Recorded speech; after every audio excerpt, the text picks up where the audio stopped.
Que a graça e a paz de nosso Senhor e Salvador Jesus seja contigo. Neste momento, Mateus capítulo 9. No capítulo passado vimos Jesus El Shaddai, o Todo-Poderoso. Tudo Jesus pode, não há nada que não seja possível para Ele fazer. E neste capítulo continua mais maravilhas de Jesus e mais ensinamentos a respeito do reino de Deus. Capítulo 9 começa falando da cura de um paralítico em Cafarnaum. Eu leio até o verso 8. Entretanto, Entrando Jesus num barco, passou para o outro lado e foi para a sua própria cidade. E eis que trouxeram um paralítico deitado num leito. Vendo-lhes a fé, Jesus disse ao paralítico: Tem bom ânimo, filho, estão perdoados os teus pecados. Mas alguns escribas diziam consigo: Este blasfema. Jesus, porém, conhecendo-lhes os pensamentos, disse: Por que cogitais o mal no vosso coração? Pois qual é mais fácil dizer: Perdoados estão os teus pecados, ou dizer: Levanta-te e anda? Ora, para que saibais que o Filho do Homem tem poder sobre a terra.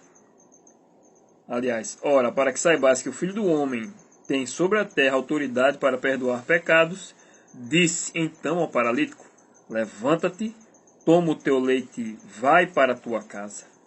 E levantando-se, partiu para a sua casa. Vendo isto, as multidões, possuídas de temor, glorificavam a Deus que dera tal autoridade aos homens. Só Deus pode perdoar pecados para a salvação. Este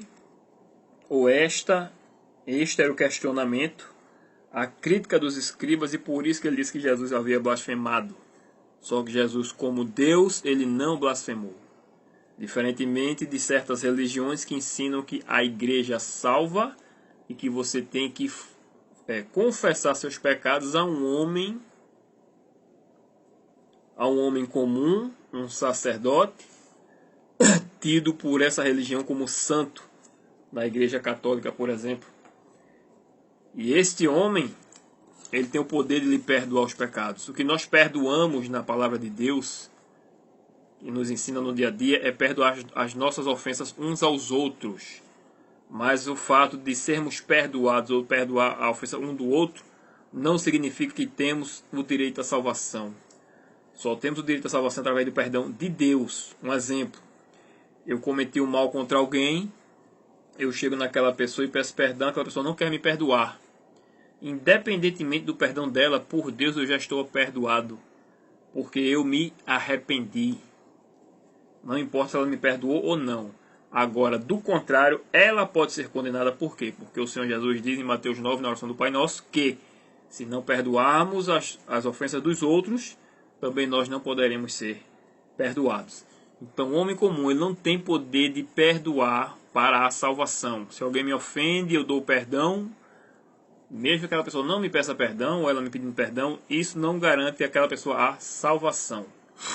Porque eu não tenho poder e nem a pessoa tem poder para me perdoar e eu ser salvo. Mas o perdão de Deus é que nos salva.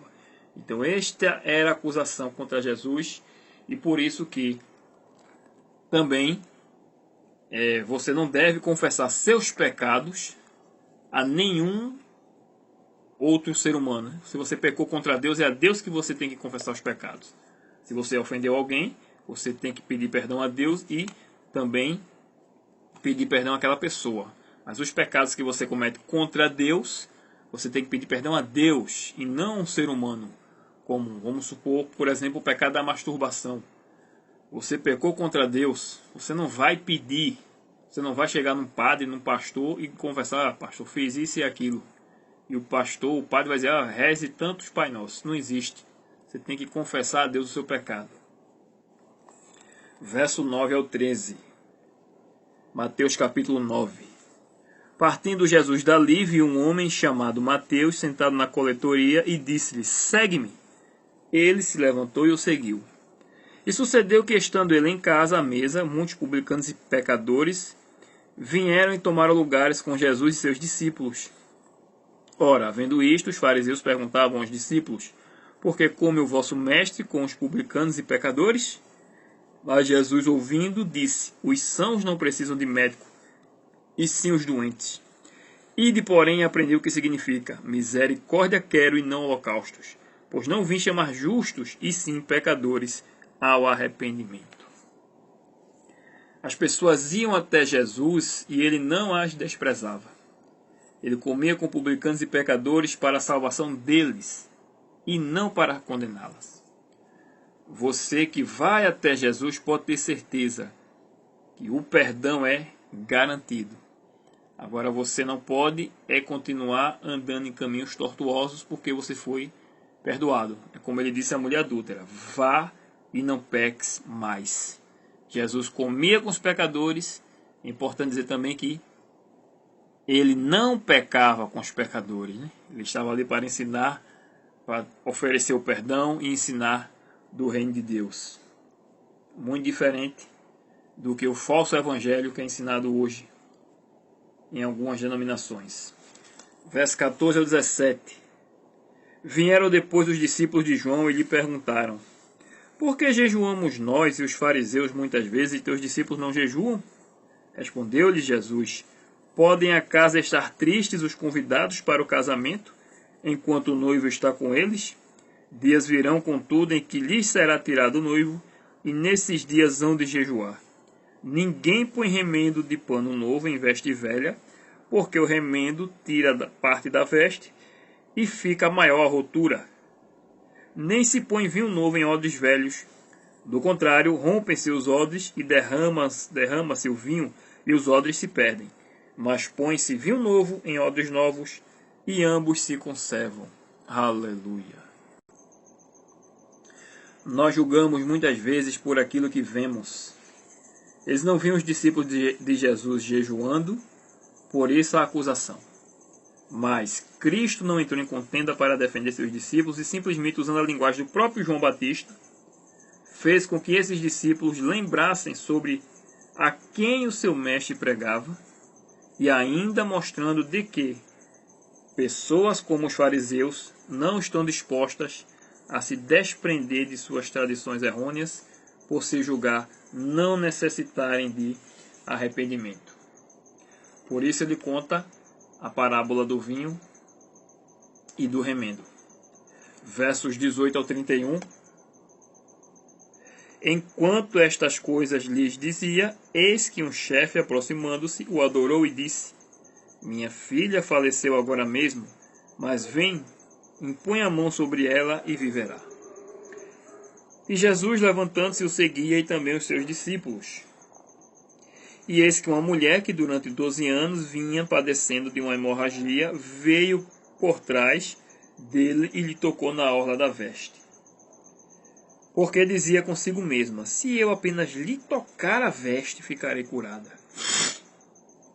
E Jesus, voltando-se e vendo-a, disse: tem bom ânimo, filha, a tua fé te salvou. E desde aquele instante a mulher ficou sã. Verso 23.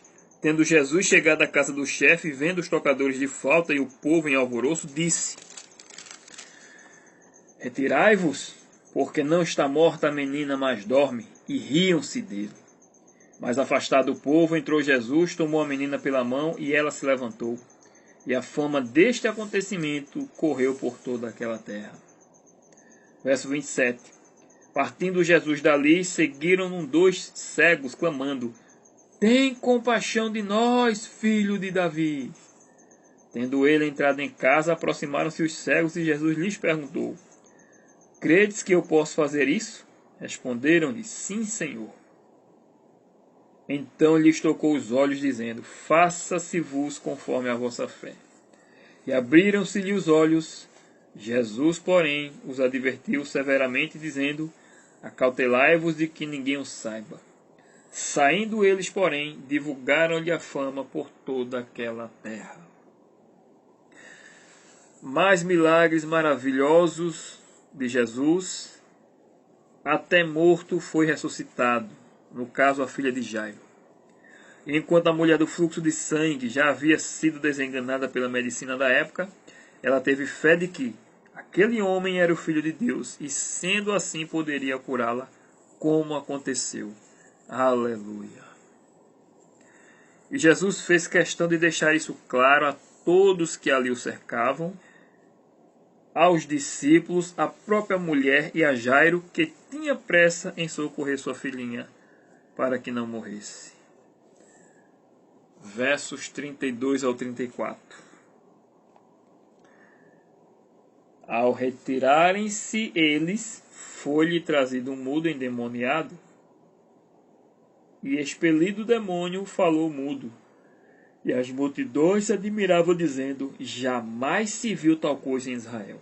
Mas os fariseus murmuravam: pelo maioral dos demônios é que ele expele os demônios. Misericórdia. Realmente esses fariseus eram miseráveis espiritualmente. Não se alegravam com a salvação e cura das pessoas, mas apenas invejavam e ansiavam matar Jesus. Mateus 9, para encerrar, versos 35 ao 38. E percorria Jesus todas as cidades e povoados, ensinando nas sinagogas, pregando o evangelho do reino e curando toda sorte de doenças e enfermidades. Vendo ele as multidões, compadeceu-se delas, porque estavam aflitas e exaustas como ovelhas que não têm pastor. E então se dirigiu a seus discípulos: a seara na verdade é grande, mas os trabalhadores são poucos. Rogai, pois, ao Senhor da seara que mande trabalhadores para a sua seara. Amém. A seara é grande, muitas pessoas necessitam de orientação espiritual, mas poucos são os que estão dispostos a sair do comodismo e buscar almas para o reino de Deus. Que não sejamos assim. Que Deus nos abençoe, nos dê poder, nos dê ânimo, nos dê intrepidez para pregarmos a sua palavra, nos dê prazer e zelo nas coisas celestiais.